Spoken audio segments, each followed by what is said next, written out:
Olá pessoal, tudo bem? Aqui é a Patrícia, esse é o Casa Read, nosso canal de bate-papo literário. Sejam todos muito bem-vindos. Estamos aqui hoje para conversar sobre a minha primeira leitura do ano, um dos livros que estava nas minhas metas de leitura para 2024, né? Um dos calhamaços, na verdade, o maior deles. E hoje eu comecei dia 1º de janeiro lendo esse livro, levei 2 meses e meio para completar essa leitura, mas completei, estou muito orgulhosa de mim. E é um clássico da literatura, né, que para quem gosta de ler, para quem é leitor, não dá para passar, né, a vida sem passar por ele. E eu estou falando de Os Miseráveis, de Victor Hugo, né? Eu tinha essa edição aqui da editora Martin Claret, né? Então eu utilizei essa edição e utilizei também um e-book da edição da Penguin. Eu gosto muito dos comentários que as edições da Penguin trazem, gosto muito da tradução da Penguin. E como era um livro muito longo, ia ter que levar para o trabalho para ler, eu confesso que as primeiras vezes eu até levei esse livrão, o pessoal do meu trabalho ficou assustado. Que isso, menina, que livro é esse?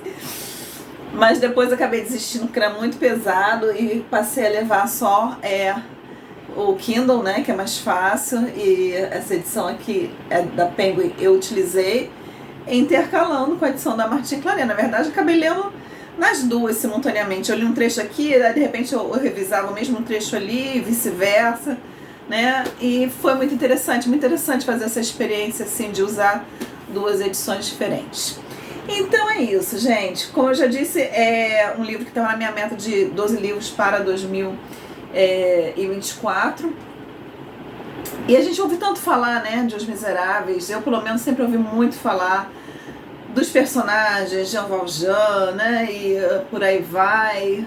E é um livro que é muito, né, uma obra que é muito difundida, não só na literatura, como em peças de teatro, em adaptações para televisão, para o cinema, né? Então é uma obra que foi explorada de muitas formas, né, artisticamente falando, né? E até mesmo na própria literatura, várias vezes eu li livros que traziam referências aos Miseráveis, aos personagens dos Miseráveis, às situações miseráveis. E isso foi criando em mim uma curiosidade de ler esse livro, né? Eu comprei muito tempo atrás, uma promoção da falecida Saraiva, e guardei, e esse ano eu falei, não, esse ano a gente vai ler Os Miseráveis. Então, a gente está aqui para conversar sobre esse livro. Peguem o seu café, dê uma pausa aí, peguem o seu café, peguem a sua cervejinha, peguem a sua tacinha de vinho, o seu suco, o seu chá, porque a gente não tem, gente, como falar de um livro com mais de 1.500 páginas rapidinho, né? Então a gente não vai falar nada, porque a gente vai deixar muitas coisas importantes, relevantes do lado de fora. Então eu ainda nem gravei ainda, mas eu sei que não vai ser uma conversa de oi, como é que você tá, né? Sentem, conversem, vai ser legal, vai ser divertido, vai ser muito interessante, porque foi uma experiência muito contraditória pra mim, né? Gente, eu vou ficar... Oi, apagou aqui. Eu não vou ficar segurando o livro, porque ele é muito pesado, tá? Mas vamos lá conversar então sobre Os Miseráveis, lembrando a vocês de não esquecerem de deixar o seu curtir. Se vocês gostarem do nosso bate-papo, se inscrevam no canal, acompanhem nossas leituras, nossas resenhas. Nós fazemos uma leitura conjunta. Atualmente nós estamos lendo Doutor Zhivago, de Boris Pasternak. Nós estaremos lendo esse mês e no mês de maio, porque é um livro mais extenso. E se você ainda quiser, ainda dá tempo, sempre aqui na descrição do vídeo fica os links para o nosso perfil no Instagram, o nosso grupo no Facebook, o grupo de discussão da leitura conjunta no WhatsApp e os links para os livros que eu mostro aqui para vocês na Amazon. E eu vou deixar aqui embaixo também linkado os vídeos que eu citar aqui para vocês. Então, um dos vídeos que eu vou deixar linkado, para quem ainda não viu, para quem não conhece, está chegando agora no canal, é o link de 12 livros para 2024, quais os livros que eu escolhi, além dos Miseráveis, né? Domingo passado a gente já fez resenha do Vikings, então hoje a gente está fazendo a resenha dos Miseráveis, tem mais 10 livros aí pela frente. Então vamos lá, gente. Eu não vou falar muito sobre o autor desse livro, Victor Hugo, porque praticamente é um daqueles autores assim que dispensam palavras, né? E eu vou deixar linkado aqui também, eu já falei do Victor Hugo quando eu trouxe para vocês a resenha do Corcunda de Notre Dame, que também é do mesmo autor, né? Então lá, normalmente quando eu falo de um autor pela primeira vez, eu falo um pouco mais sobre a vida desse autor, sobre a obra desse autor. Então eu não vou me prender muito falando sobre o Victor Hugo. Vou deixar linkada aqui a resenha do Corcunda de Notre Dame, que foi uma leitura maravilhosa para mim, que eu adorei, que eu gostei muito, tá? Ele, né, viveu no século XIX, nasceu em 1802, ele nasceu no mesmo ano de Alexandre Dumas e faleceu em 1885. Ele é francês, né, e era um romântico, né, era um romancista. E só que ele não era só romancista, ele era muito mais. Ele era poeta, ele era dramaturgo, ele era ensaísta, ele era político, né? Ele era uma pessoa extremamente envolvida com política, ele era um artista, né? E em relação à literatura, à prosa, a gente tem aí vários trabalhos muito famosos dele: Corcunda de Notre Dame, Os Miseráveis, Os Trabalhadores do Mar, O Último Dia de um Condenado e por aí vai. Ele tem uma obra extensa, né? E bem conhecida, né? Os Miseráveis, especificamente, foi publicado em 1862. Só que ele começou a escrever Os Miseráveis em 1845 e ele fez um primeiro rascunho dos Miseráveis entre 1845 e 1848, quando ele morava ainda em Paris. Esse primeiro rascunho, o nome era As Misérias, né? Les Misères, não era Os Miseráveis. E ele parou porque ele foi exilado político, ele foi para a Inglaterra, ele ficou exilado na ilha de Guernsey, se não me engano. Acho que ficou lá, não sei se foi 12 ou 19 anos, ele ficou lá bastante tempo. Nesse tempo aí, Os Miseráveis ficou encostado, ele pegou em 1851, mexeu alguma coisinha, mas parou.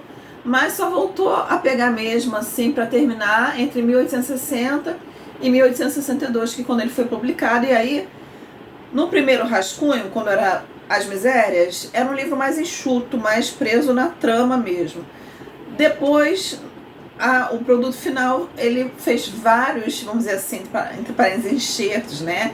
Ele acrescentou bastante texto aí, bastante digressões, vamos dizer assim, modificou algumas coisas.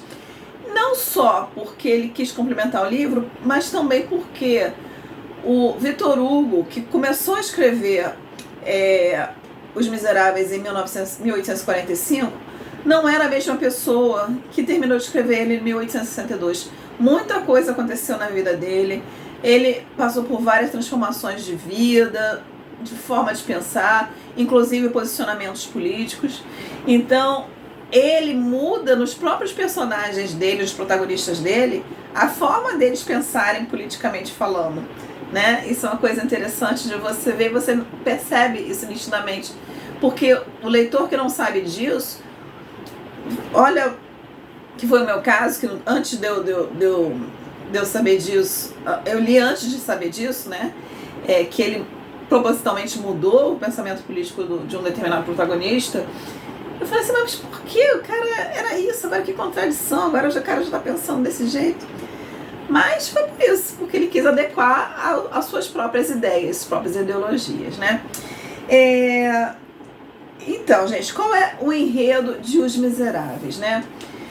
O enredo dos Miseráveis é uma história que começa, né? Ele vai se passar em várias cidades da França, mas a parte, assim, vamos dizer assim, maior vai ser em Paris mesmo. Ele é uma obra que, né, ela vai de um período de 1815 a 1832, quando teve os levantes, as insurreições lá em Paris, né? Ela começa em 1815 com o nosso protagonista, né, que é o Jean Valjean. Esse é um protagonista que durante a trama ele vai mudar de nome várias vezes, mas no grosso a gente vai chamar ele, né, assim, para efeitos aqui a gente vai chamar ele para Jean Valjean, que era o nome dele mesmo. E vai começar quando Jean Valjean sai da prisão. Ele passou 19 anos na prisão. E por que ele estava na prisão, Patrícia? Então, porque ele roubou um pão, né? Ele morava com a irmã ficou viúva, a irmã tinha vários filhos, e por circunstâncias lá, não sei se econômicas, sociais, o que aconteceu, o que ele ganhava, o que a irmã ganhava não estava dando para sustentar as crianças, então, num momento de desespero, ele roubou um pão, foi preso, julgado, a prisão há um determinado período de tempo, não sei se foi 5 anos, alguma coisa assim. Só que ele tentou fugir, aí cada vez que ele tentou fugir várias vezes, cada vez que ele tentava fugir, ele aumentava a pena dele. Eu sei que no final das contas ele ficou 19 anos sendo um forçado, que é o que ele chama aqui, forçado aqui, é trabalhar nas galés, como se fosse assim, trabalhar no cais do porto, embarcando coisa, tirando coisa, trabalho pesado, né? Ele ganhava uma mixaria por isso, mas ele trabalhava nas galés, que é como se diz aqui, ele era um forçado das galés. E nossa história começa com ele saindo dessas galés. Gente, e eu já vou logo dizer assim, não tem como a gente falar de 1.500 páginas de livro sem dar um pouquinho de spoiler aqui, um pouquinho de spoiler ali, né? Por enquanto eu tô falando só do enredo, mas de vez em quando eu vou falar um acontecimento e outro para vocês entenderem a história. Não vou tirar a graça do livro para quem não leu ainda, tá? Mas eu preciso, né, usar alguns acontecimentos para falar com vocês sobre qual foi a minha opinião, como é que eu entendi esse livro, tá bom? Então vamos lá. Então ele sai da prisão, né? E ele sai, quando ele saiu na prisão, quando um presidiário sai da prisão forçado, eles ganhavam tipo uma identidade que chamavam de um passaporte amarelo, que identificava ele como ex-presidiário, como forçado, né? Então aquilo ali praticamente era um X vermelho na vida profissional dele. O cara, não só profissional, mas na vida social e tudo. Então ele saiu da prisão, começou a andar, foi chegar nessa cidade de Digne, na França, e quis se hospedar numa pousada, na outra. Ele tentou umas 5 pousadas. Quando descobriu que ele era um esforçado, não deixavam ele ficar. E ele acabou indo bater na porta de um padre, que ele achou que era um padre. E aí, esse padre, Monsieur Bienvenu, deixa ele ficar na casa dele e o trata muito bem, trata assim como se fosse convidado de honra. Uma casa bem simples, bem basiquinha. E aí, na hora do jantar, ele vê que trazem para a mesa talheres de prata, e ele vê uns castiçais de prata também muito bonitos, uma coisa muito rica. E esses talheres de prata e esses castiçais são a única coisa que o Monsieur Bienvenu reteve do tempo que ele tinha uma condição financeira melhor, porque ele tinha uma profissão, que aqui no livro não fala, mas se diz que o Monsieur Bienvenu tinha... eu tô aqui estalando a língua, gente, porque na minha cabeça eu falo Monsieur Bienvenu, não Monsenhor, tá? Mas assim, então, o Monsenhor Bienvenu, ele tinha condição de vida muito, ele era casado, aí ficou viúvo, e aí depois que ele ficou viúvo, ele resolveu se dedicar à vida cristã, à fé católica, e aí ele se tornou padre, né? Só que o que o nosso Jean Valjean não sabe é que, na verdade, ele não é só padre, ele é o bispo de Digne. Mas ele vive nessa humildade toda. E aí, o Jean Valjean cresceu o olho, né, nos talheres de prata, vamos dizer assim, na prataria da casa. Dormiu na casa, mas antes de amanhecer ele saiu levando a prata, né, os castiçais e os talheres. Só que a polícia pegou ele quando ele estava saindo da cidade, trouxe ele de volta para casa do Monsieur Bienvenu, e perguntou, olha, pegamos ele roubando aqui as suas coisas. E pronto, né? Agora eu vou voltar mais 19 anos nas galés, né? Só que o Monsenhor Bienvenu fala, não, eu dei para ele esses objetos para que ele vendesse esses objetos e recomeçasse a vida dele. E ele não acreditou. Por que ele não acreditou? Porque, cara... esse cara comeu o pão que o diabo amassou nesses 19 anos. Passou 19 anos na cadeia por causa de um pedaço de pão. Só viu o mal. Então, assim, a mente dele, o universo dele, começou um universo que não conhecia mais bondade, né? E ele não acreditou quando aconteceu aquilo ali. Então, esse é um momento de pivô. Não sei se existe essa palavra em português, né? Em inglês a gente usa isso, mas um momento de mudança, né? De fundamental, é onde a história dá aquela guinada, né? É onde decide alguma coisa muito importante nessa história. Porque a partir desse momento, o Jean Valjean vai ver que existe, vai acreditar em recomeços, vai acreditar em bondade, né? E aí o Jean Valjean sai. Existe um acontecimento no meio do caminho também, que ele encontra com o menino na estrada. Jean Valjean vai embora, né, liberto, já que não tem acusação nenhuma. Ele encontra com o menino começa a brincar com ele, uma criança, com uma moeda, né, de valor real. E aí o menino joga a moeda pra ele, ele pega a moeda e não devolve ao menino. O menino começa a chorar, começa a espernear, e ele não devolve a moeda pro menino, o menino vai embora. Só que depois ele fica com remorso atrás do menino, não encontra mais o menino, e isso fica na consciência dele, né? Essa moeda, depois ele vai procurar esse menino de vários lugares, várias formas diferentes, quando ele tem condição, mesmo assim ele não encontra o menino. Bom, então aí a história continua. A história vai dar um pulo aí. A gente nesse momento vai passar para conhecer a Fantine. Quem é a Fantine? Fantine é uma mocinha novinha, muito bonita, lourinha, de olhos azuis, os dentes lindos, branquinhos, que saiu de uma cidade do interior de Paris, do interior da França, e foi para Paris tentar a vida. Lá ela começou a trabalhar como costureira com várias outras meninas, moças, né, na mesma situação que ela. E todas elas se envolvem com jovens universitários de boa condição financeira.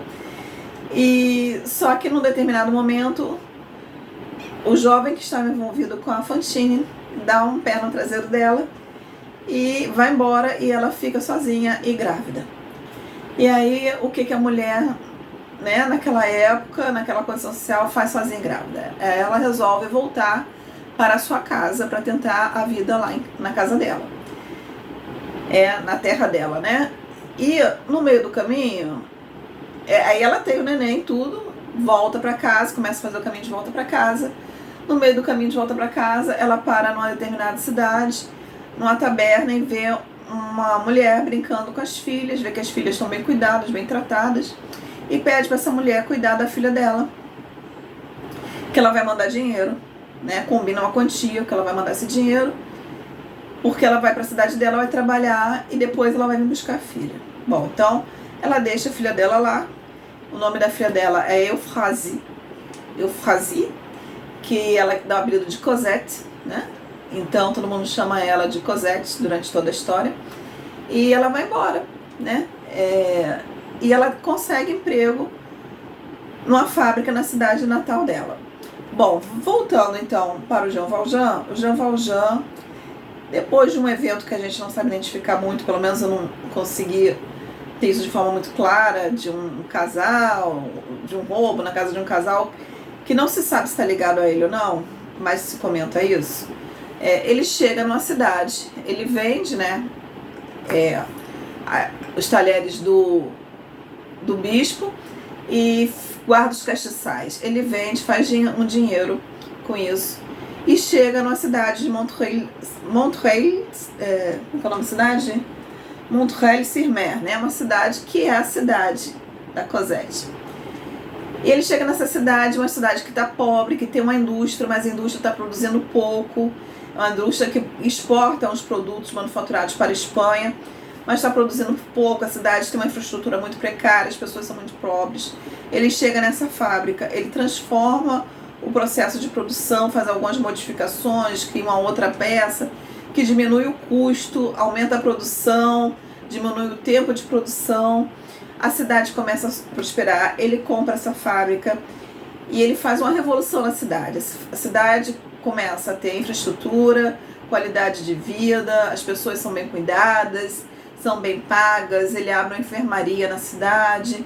Ele é o benfeitor da cidade, e ele é tão benfeitor que ele acaba sendo, mesmo contra a vontade, eleito o prefeito da cidade, né? Nessa cidade ele já tem o nome de Senhor Madeleine, que é como ele ficou conhecido na cidade. Ele na cidade então é o Senhor Madeleine. E a Cosette vai trabalhar na fábrica dele. Só que alguém descobre que a Cosette é mãe solteira. Por essa razão ela é demitida, mas isso o Senhor Madeleine não sabe, né? Não sabe ainda que é a Cosette. O supervisor dele demite a Cosette. E aí ela fica sem ter como mandar dinheiro para sustentar a filha. E aí ela vai fazer várias coisas, tentar várias coisas, só que nada dá certo, ela acaba na prostituição e ela contrai tuberculose, né? E quando o senhor Madeleine vai conhecer a Cosette, ela já está à beira da morte, moribunda, e ela pede a ele que cuide da sua filha, que vai buscar sua filha e cuide da sua filha. Ela morre, o Jean Valjean vai atrás da Cosette, resgata a Cosette, e por motivos né, que eu não vou falar para vocês, vai ter um inspetor de polícia querendo prender o Jean Valjean, porque ele sabe que o senhor Madeleine é o Jean Valjean, querendo levar ele de volta para a cadeia por um determinado motivo. E a história toda vai se passar com o Jean Valjean e a Cosette fugindo de lugar a lugar por causa desse inspetor de polícia que se chama Javert, né? Então, são dois personagens que vão estar ao longo da história inteira, é o Jean Valjean e o Javert, né? O arqui-inimigo do Jean Valjean é esse inspetor Javert. E é isso, gente. E aí até o momento que a Cosette vai crescer, vai conhecer um rapaz chamado Marius e eles vão se apaixonar, né? E esse é o enredo da história. Gente, isso tudo foi só para falar para vocês o enredo, mas, de novo, né? São 1.500 páginas. Agora vamos às minhas impressões sobre essa história, né? Gente, eu vou falar, né, as minhas considerações, as minhas impressões. Primeiro eu vou falar o que eu, Patrícia, leitora, leiga, qual foi o meu contato com essa história, o que eu achei, né? E vocês vão ver que não foi assim, não foi assim, uau, né? Mas depois eu vou falar com vocês também o que eu busquei de informação sobre essa história, que vai contrabalançar um pouco as minhas impressões, tá bom? Vamos lá? Então vamos lá. No meu entender, essa história gira, né, em torno de 3 temas básicos, né, que ele trabalha durante a história inteira, que é a degradação da mulher, né, dentro da sociedade naquela época, naquela circunstância lá na França, ou talvez em todos os lugares, né, mas a gente está falando aqui da França especificamente, onde a mulher não era ouvida, onde a mulher não tinha voz, onde a mulher não tinha vida profissional, onde a mulher não era valorizada, né? E a gente vai ver isso muito refletido na pessoa da Fantine, a mãe da Cosette, né? A gente vai falar muito gritantemente aqui sobre a injustiça das leis, né? E como essa injustiça das leis ela é alicerçada pela própria sociedade. O que eu quero dizer com isso? Que na hora de cumprir uma lei, a sociedade ela é muito, nesse caso aqui do livro, né, ela é muito restrita a obedecer exatamente a letra, sem avaliar a situação, né, sem observar se realmente está sendo justa ou não, né. E também o descaso do governo com a população que está na miséria, né? Então, para mim, os 3 pontos que ele vai desenvolver a história, assim, os personagens dele, é em cima desses 3 pontos. Mas, ao mesmo tempo que você percebe que ele desenvolve, através das situações dos personagens dele, esses 3 pontos, ele não vai nem arranhar, né, o que leva a essa situação. Ele vai falar que a Fantine sofreu, né, muito por ser mulher, por estar sozinha, por ser mãe solteira, mas ele não vai arranhar, ele não vai chegar perto das causas, o que estava acontecendo na França naquele momento que levava a essa situação. Ele vai falar da injustiça das leis, mas ele não vai falar por que o povo, né, tem esse pensamento, por que a lei por que a justiça era injusta. Né? Ele vai falar da situação miserável do povo, mas ele não vai falar o que estava acontecendo na França para que essa miséria acontecesse. Ele não vai tocar nesses assuntos, tá bom? Eu, quando comecei a ler esse livro, o Victor Hugo, o autor, o narrador que eu tinha na minha mente, era mesmo o autor de Concurso de Notre Dame, que foi uma história que eu amei. Então eu fui já com essa primeira impressão. Só que assim, num primeiro momento, assim, 5%, 7% do livro, quando ele começa contando a história do bispo, né, do Monsenhor Bienvenu e tudo, eu vi ali o autor de Corcunda de Notre Dame. Depois esse autor some, né?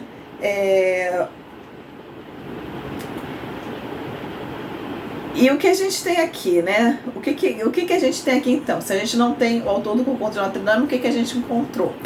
Então eu vou falar para vocês primeiro sobre o narrador, sobre a narrativa, sobre o narrador, né? Quem é que narra essa história, né? Eu usei, gente, para, né, depois que eu acabei de ler Os Miseráveis, eu peguei este livro para ler, que eu já tinha comprado, A Tentação do Impossível, do Mário Vargas Llosa, falando sobre Os Miseráveis. Gente, livro maravilhoso, maravilhoso. Eu nunca li um livro de crítica literária tão bom na minha vida como este aqui. Olha, esse livro ganhou 5 estrelas. Sabe? Bom, então, o Llosa chama esse nosso narrador aqui de o divino estenógrafo, de uma forma debochada e carinhosa ao mesmo tempo. Mais para debochada do que para carinhosa, tá? E assim, o Llosa ama Os Miseráveis. Ele, aqui na introdução, ele fala como Os Miseráveis foram importantes num determinado momento da vida dele, né? Mas os pontos de vista que ele levanta aqui, as questões que ele levanta, eu concordei da primeira à última página com tudo que ele falou a respeito dos Miseráveis. E assim, as questões que ele levanta, ele faz uma crítica justa ao livro, né? Ele coloca as situações de forma justa, né? E eu vou usar bastante esse livro aqui para comentar com vocês sobre a história, né? Então, sobre o nosso narrador, o Llosa, ele fala o seguinte, e eu vou falar porque é exatamente a mesma forma que eu penso, tá, gente? Eu concordo em gênero, número e grau. Ele fala assim, sobre o narrador. Ele interrompe o relato para opinar, às vezes em primeira pessoa, e sob o nome que quer nos fazer acreditar é o próprio Victor Hugo. Sempre em voz alta e cadenciada para interpolar reflexões morais, associações históricas, poemas, lembranças íntimas, para criticar a sociedade e os homens em suas grandes intenções ou suas pequenas misérias, para condenar seus personagens ou elogiá-los. Como é esse narrador? Suas características mais óbvias são a onisciência, a onipotência, a exuberância, a visibilidade, a egolatria. Sabe todas as coisas que acontecem durante todo o tempo do romance. E também sabe o que aconteceu antes. Sabe todas as coisas e tem uma necessidade compulsiva de dizê-las, de mostrar, empregando o tempo que for preciso, a sua caudalosa sabedoria. A história do seu manuscrito é a história de uma engorda progressiva, de uma inflação de palavras, personagens e episódios. Né?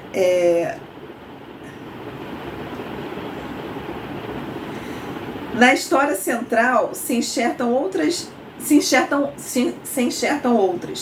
independentes ou parasitas, e múltiplas digressões filosóficas, sociais e religiosas. Em alguns momentos, esse crescimento é desproporcionado, anárquico.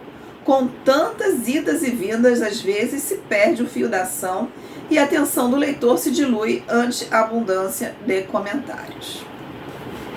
Pois é, gente. Então vocês já viram que esse narrador aqui é peso pesado.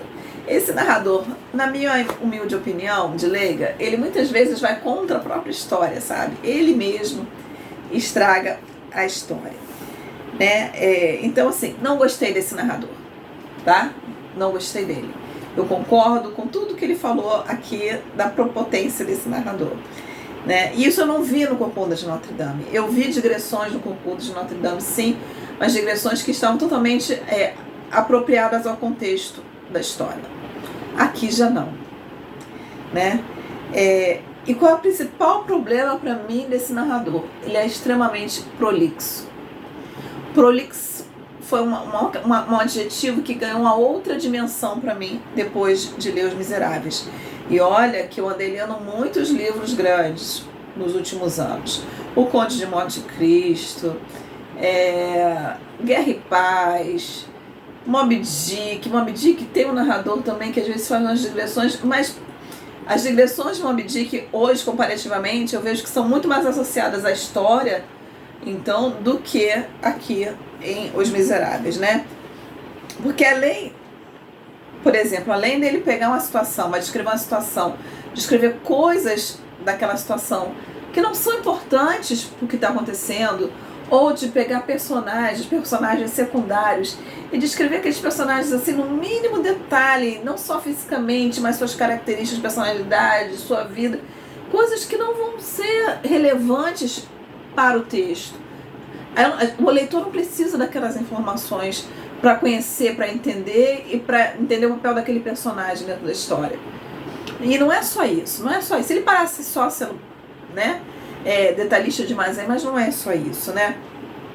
Ele faz umas digressões assim, exaustivas de capítulos, gente, que tiram o foco do leitor totalmente da história, sabe? Ele vai parar, a primeira digressão que ele faz, que eu não acreditei, ele para falar da Batalha de Waterloo. Ele cita Napoleão num determinado momento da história e para falar. E aí ele fala assim, não, olha, eu não vou falar sobre a história não vou contar o que aconteceu em Waterloo não. Mas aí ele fala que não vai falar e começa a falar. E ele descreve hora a hora, minuto a minuto, quem vê. Gente, são páginas e mais páginas e mais páginas falando da Batalha de Waterloo, que dentro do contexto da história dos Miseráveis é totalmente desnecessária, né? E olha que eu gosto de história, mas eu vou chegar a um outro ponto também. E aí depois, num outro determinado momento, ele vai falar sobre a vida no convento. E ele vai falar como as internas são tratadas no convento, tudo que acontece no convento, a rotina do convento, as histórias do convento, vai criticar os conventos, vai fazer umas análises filosóficas em cima dos conventos. É uma coisa totalmente desnecessária para dentro da história aqui também. Outra digressão assim que ele faz absurda, e essa, gente, é absurdo. Ele vai contar a história dos esgotos de Paris. Porque num determinado momento os personagens vão entrar no esgoto. E aí ele para a história num momento assim crucial da história, onde tudo está acontecendo, onde tudo está se definindo, onde a história está num ritmo assim intenso. Ele para a história e entra num capítulo enorme falando sobre a história dos esgotos de Paris, porque, segundo o narrador, deixa eu pegar meu óculos, caiu. Segundo o narrador aqui, ele fala o seguinte: a história dos homens se reflete na história dos esgotos. E assim, gente, de novo, história, informações interessantes, eu gosto. Até um determinado ponto, eu gosto. Mas elas estavam totalmente fora do contexto, foram trabalhadas de uma forma exaustiva e até aí, né? Não, nossa, Patrícia, você está sendo chata. O que acontece é o seguinte, né? Os fatos não eram absolutamente verídicos. Tudo que ele contou sobre o Waterloo, tudo que ele contou sobre o convento, tudo que ele contou sobre os esgotos poderia ou não ser verdade, porque ele inventou fatos, né? Durante toda a história, tanto na versão da Martin Claret, como na edição da Martin Claret, como na edição da Penguin, existem comentários, observações. Olha, isso que ele contou não aconteceu. Isso que ele contou não foi desse jeito. Isso que ele contou não foi dessa época. Então, assim, tudo isso que ele trouxe de informação seria muito válido se fossem informações reais, mas não são. São informações totalmente trabalhadas pela imaginação dele, né? Então, na verdade, elas vêm confundir o que o leitor já conhece de história, sabe? Isso me incomodou muito. Deixa eu ler aqui para vocês o que ele fala aqui.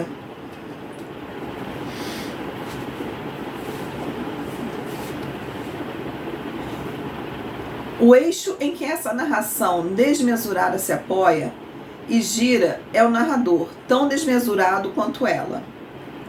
Tudo nela é ficção, a começar por aquilo que o narrador teima em nos apresentar como história, entre aspas, pedaço de vida, entre aspas, e terminando pelo próprio narrador, que é a invenção mais impetuosa do romance, o personagem de psicologia mais complexa e atitude mais versátil, né?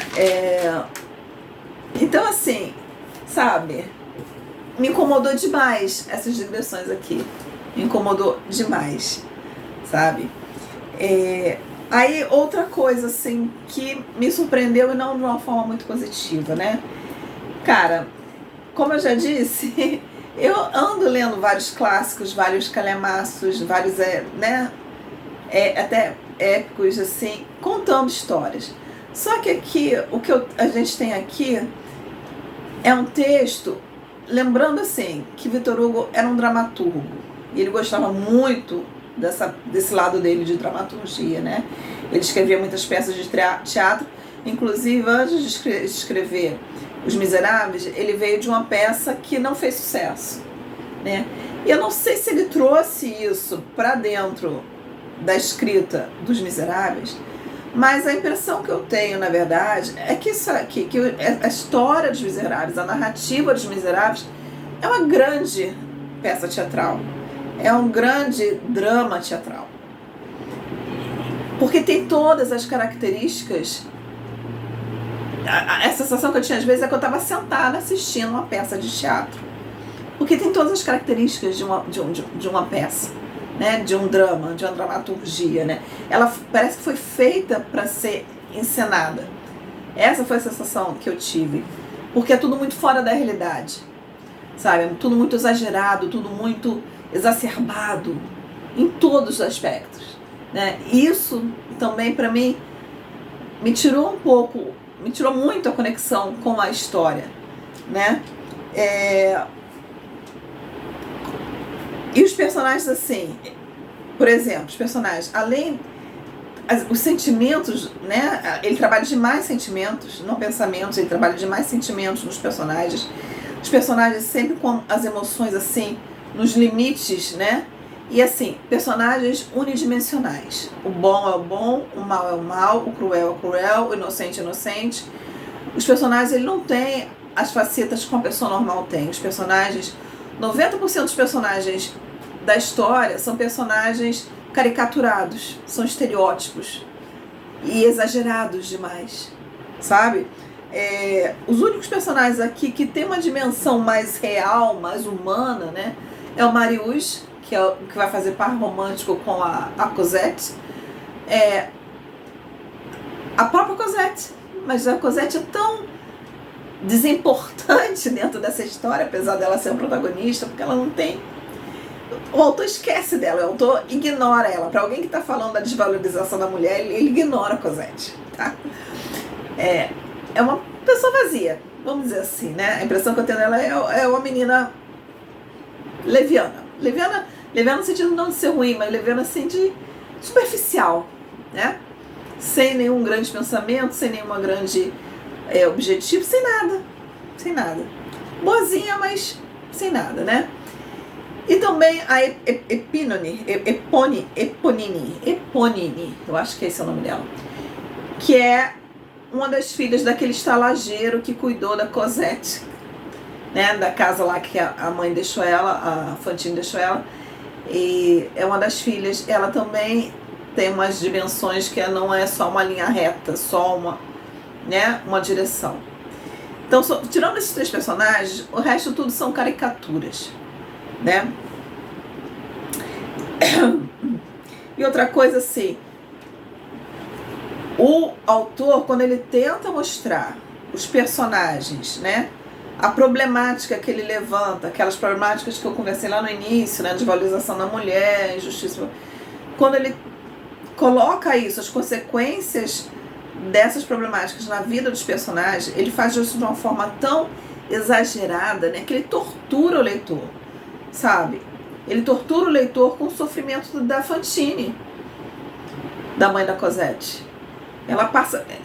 Acontece tanta desgraça, mas tanta desgraça, ela é tão quebrada, tão triturada enquanto ser humano, que é uma tortura para o leitor acompanhar aquilo, para ele mostrar uma coisa que o leitor já entendeu, sabe?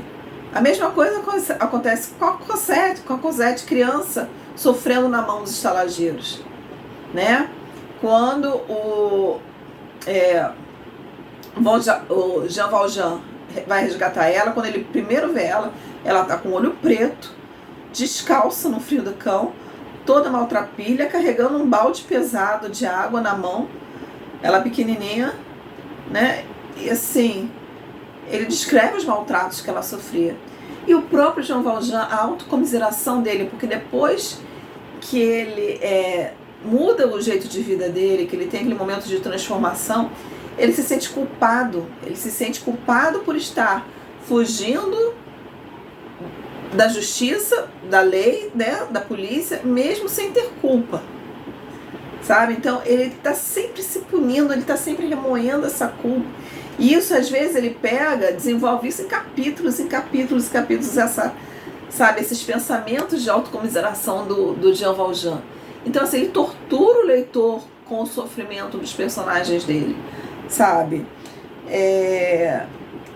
E na parte final do livro, né, na quinta parte do livro, que está mais presa ao levante, os levantes que aconteceram em 1832, que ele também, né, não vai retratar de uma forma muito realista, a gente vai ter umas cenas que vai juntar protagonistas, né, com personagens secundários, e a gente vai ter umas cenas de altíssima carga emotiva, né, porque tá aquela barricada lá, e os personagens envolvidos na situação estão vivendo momentos de vida ou de morte, mais de morte do que de vida, né, vários deles vão morrer, criança morre, jovem morre, idoso morre, né?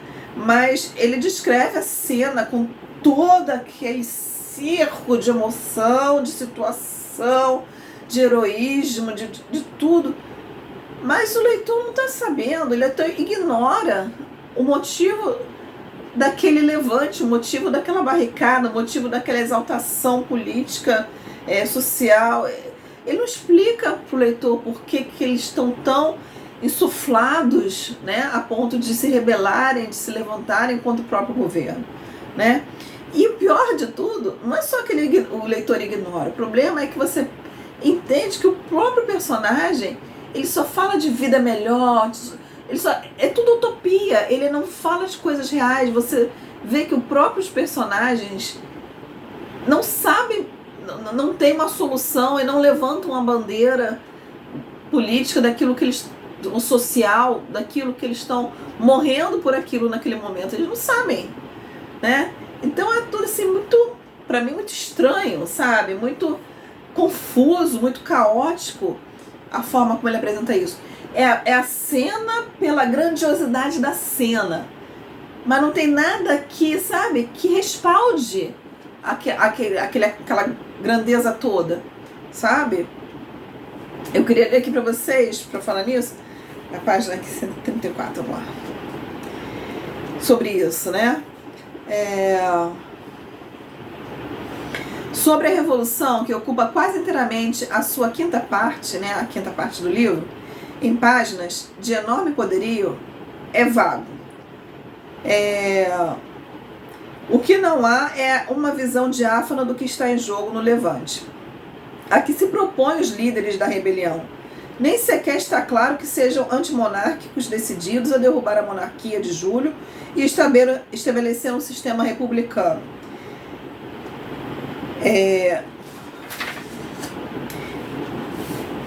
Se na realidade o levante pelas ruas de Paris de junho de 1832 teve um claro conteúdo ideológico e uma finalidade política, o que está longe de ser verdade, em Os Miseráveis não os tem em absoluto. E sua plasticidade épica e sua força dramática se transformam em certeza quando, atentando-nos aos dados da ficção, tentamos esclarecer as ideias e propósitos que movem os insurretos da Rue Saint-Denis. A Rue Saint-Denis é a rua onde estava essa barricada aqui, que estava acontecendo isso tudo. Então, assim, gente, historicamente falando, aquele levante, historicamente falando, de uma forma real, tá? Aquele levante lá de 1832 não foi assim um grupo organizado, não. Vários grupos com vários interesses se juntaram e fizeram aquele levante, e várias pessoas entraram de gaiato no meio dessa confusão, né? Então, nem na realidade se sabe pelo que se estava lutando, né? No livro isso ainda fica muito mais vago ainda, sabe? E depois que passa esse pedaço aí da barricada e tudo, a gente vai para a parte final do livro, onde a gente tem o fechamento dos destinos dos personagens também, de uma certa forma bastante dramáticos, né? Vamos dizer assim. Mas para não falar que eu só achei coisa ruim, que eu só tô criticando, né, essa obra, né, esse clássico, teve momentos marcantes que o narrador, que o autor conseguiu não estragar, ou que estragou pouco, e que me fizeram, né, refletir, que me provocaram um certo sentimento durante a história. Que momentos são esses, né? No primeiro momento, quando o Monsieur perdão, gente, acho que eu podia ter trazido água, esqueci. Quando o Monsieur Bienvenu dá, né, os castiçais e a prataria para o Jean Valjean, quando ele afirma que na verdade é dele, que ele deu para ele que ele recomeçasse a vida. E é um momento muito tocante, né? Pela bondade, né, do Bienvenu, e como uma atitude pode transformar a vida de outra pessoa, né? Eu achei esse momento muito tocante. O outro momento é quando o Jean Valjean encontra Cosette, nessa situação que eu falei, que ele está no meio da floresta, chegando na cidadezinha, e ele vê aquela menininha andando no escuro, à noite, descalça, maltrapilha, feia pelos maus tratos, olho roxo, e ele identifica nela a filha da Fantine, né? E é um momento muito tocante ele fazer esse reconhecimento, né? Outro momento também, quando o senhor Fauchelevent, esse Fauchelevent é uma pessoa que naquela cidade que o Jean Valjean teve a indústria, foi um inimigo dele, mas num outro determinado momento da história, já em Paris, esse Fauchelevent vai ter uma atitude inesperada para o Jean Valjean e vai acolher dentro do convento o Jean Valjean, e vai criar uma história para poder acolher dentro do convento o Jean Valjean e a Cosette, né? E é um momento que de novo, né, o Jean Valjean, tão acostumado a ser maltratado, a maldade humana, vê a bondade em relação a ele, né? Um outro momento é quando Gavroche, que é um menininho, menino não, é um pré-adolescente, que também é filho daquele estalageiro lá que tomava conta da Cosette. E esse menino é um menino de rua, né, criado na rua, quando ele, sem saber, abriga os irmãos dele, cuida dos irmãos dele, que são dois meninos que ele acha na rua, mais novos, e sem lugar para morar, sem ter que comer, e ele pega esses meninos, e ele também é um menino de rua, mas ele cuida desses meninos, traz para ele, cuida deles. É um momento muito bacana, né? E outro momento também, né, quando o Jean Valjean, né, poupa a vida de alguém que fez muito mal para ele. E essa pessoa não esperava absolutamente. É um outro ponto de transformação da história, né? E tem outros momentos, né? E também, gente, tem momentos poéticos. A narrativa do Victor Hugo, enquanto narrador, assim, né, técnica narrativa, ele, né, é maravilhoso. Ele sabe falar, ele sabe se posicionar, ele sabe usar tanto a gramática quanto o léxico. Ele tem produção textual maravilhosa, né? Ele é poético. Existem frases aqui que fazem você refletir em várias coisas, né? Tem esse lado assim do Victor Hugo também, né? E aí, gente, para eu não ficar só com esse lado, né, vamos dizer assim, o lado mais negativo da história, depois que eu terminei o livro, eu fiquei assim, não, gente, eu quero fazer a resenha, mas eu não quero só dar o meu ponto de vista, eu quero ter outros pontos de vista. Aí eu fui buscar informações, né, outros pontos de vista sobre Os Miseráveis. E aí eu achei no YouTube um vídeo do canal chamado Nova Acrópole, que é um canal de filosofia, e eu gosto muito de assistir lá a Lúcia Helena Galvão. Eu achei um vídeo de 50 minutos da Lúcia Helena Galvão trazendo comentários filosóficos sobre Os Miseráveis, e foi assim, um vídeo maravilhoso. E eu vou falar para vocês aqui, né, para animar vocês, para não acharem que essa leitura foi horrível, porque ela não foi, tá? Não vai entrar para os meus favoritos da vida, mas não foi uma leitura horrível.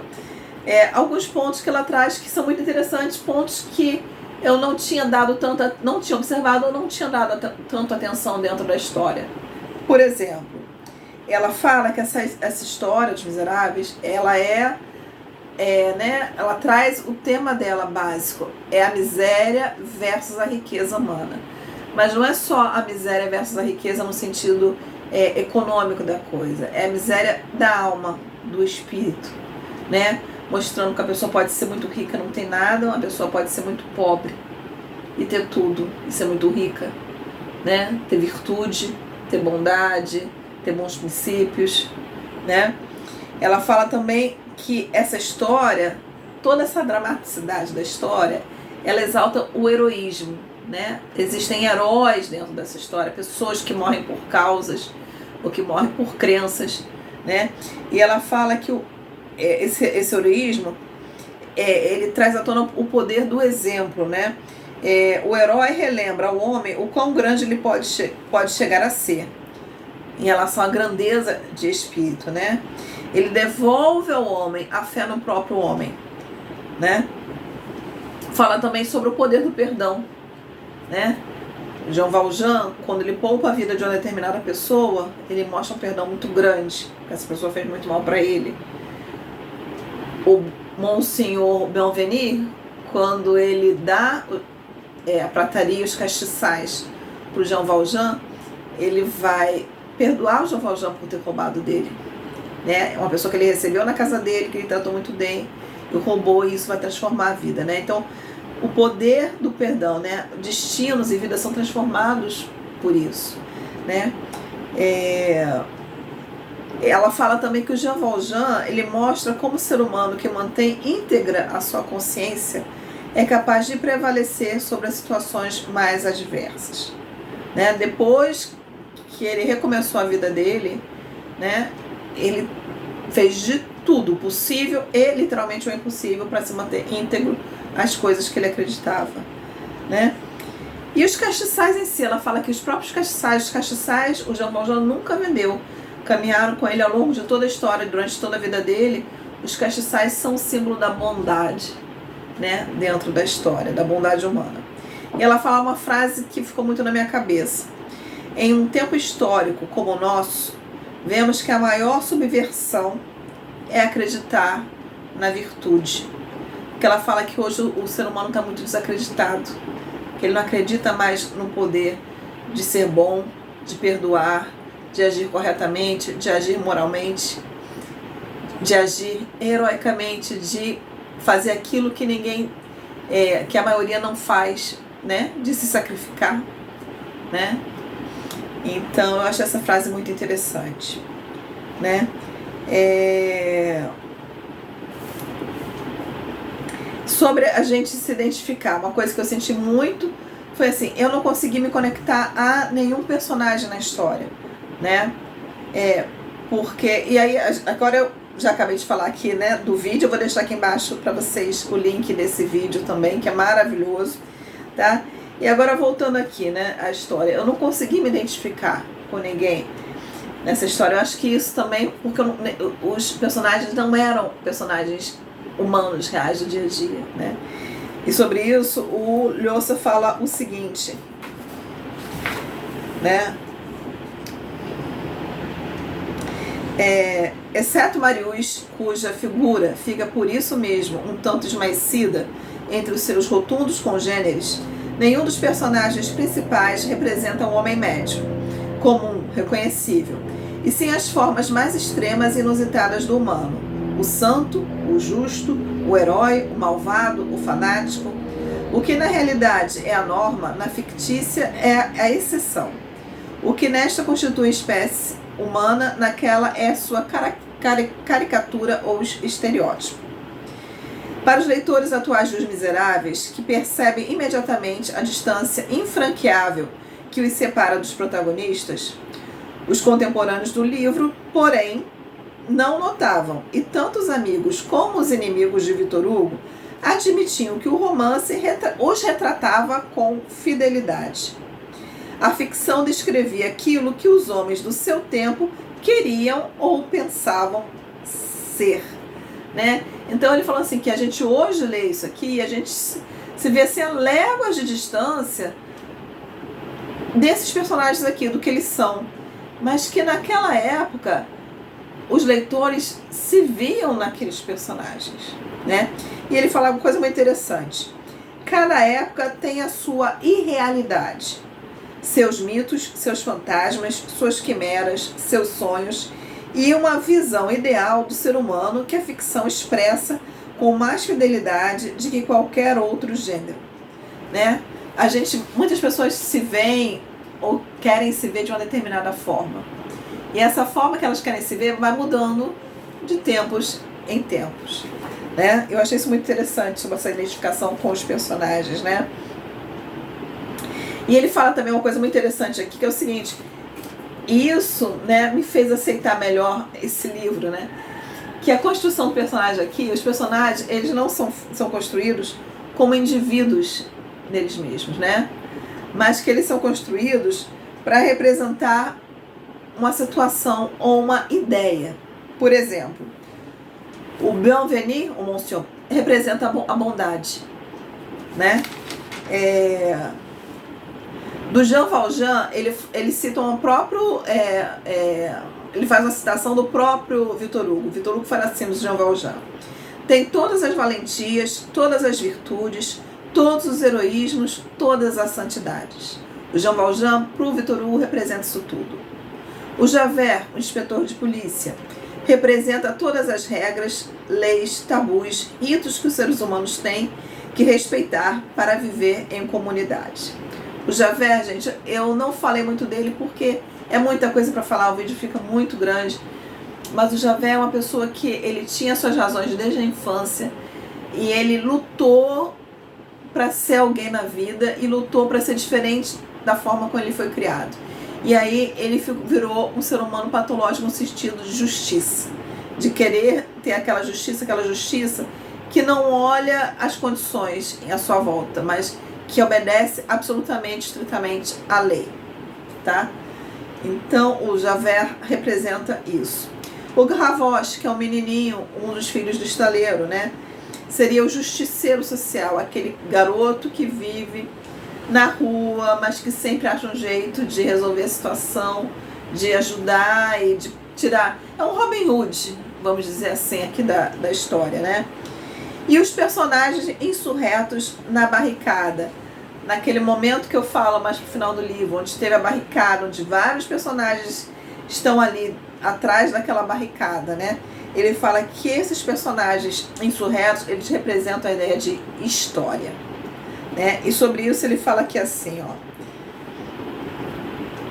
142.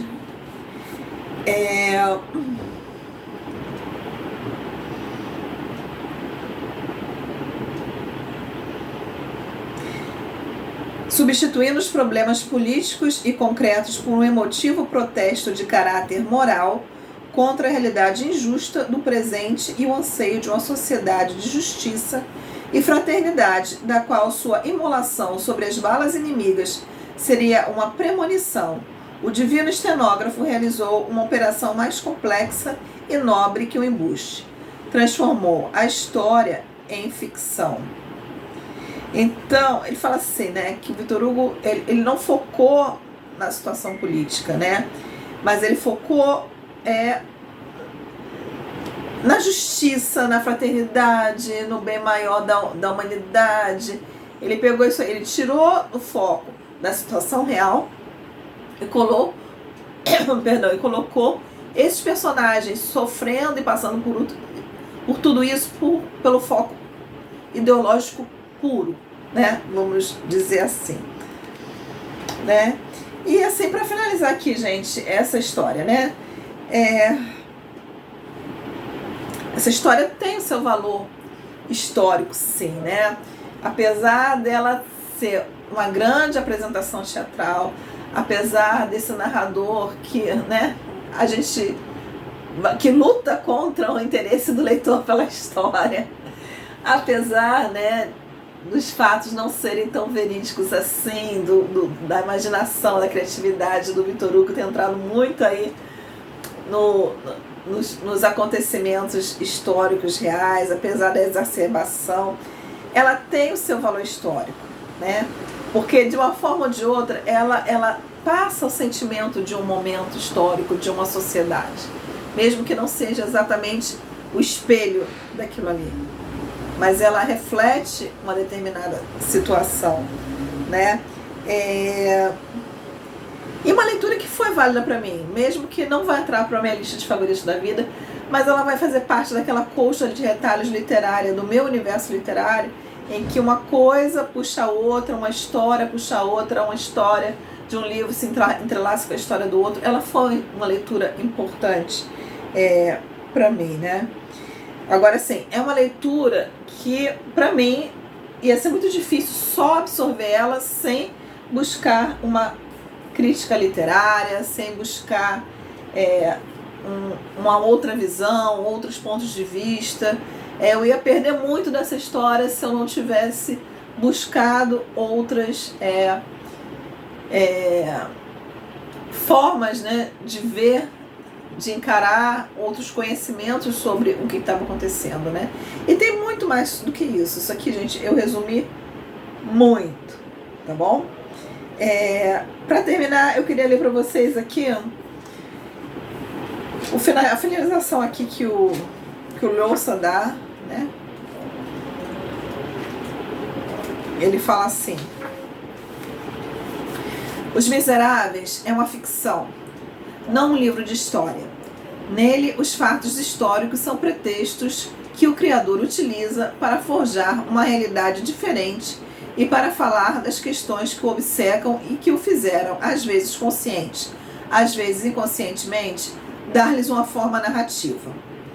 Na sua descrição da sociedade, o que o romance tenta desesperadamente descrever são os rastros de uma presença que, sem nunca mostrar-se por completo, é a mais importante do livro, seu contexto essencial, o aglutinante dos seus episódios, a misteriosa mão de Deus. E assim ele termina, e eu termino por aqui. Espero que vocês tenham gostado dessa resenha. Quero ouvir os comentários de vocês. Quem já leu, quem não deu. Por favor, não me julguem, tá? O que eu falei aqui é o meu ponto de vista. Se vocês amaram Os Miseráveis, se vocês amam Os Miseráveis, muito bem, parabéns. Fico muito feliz. Nem todo mundo gosta de azul, nem todo mundo gosta de verde, né? Então eu respeito o gosto de vocês. Mas a minha opinião foi essa. É uma literatura que teve a sua importância, que tem a sua importância, mas não entra para a minha lista de favoritos. Mas tá bom, é assim mesmo, né? Gente, grande abraço, até a próxima. Não esqueçam de deixar o seu curtir, se inscrever no canal. Tchau, tchau.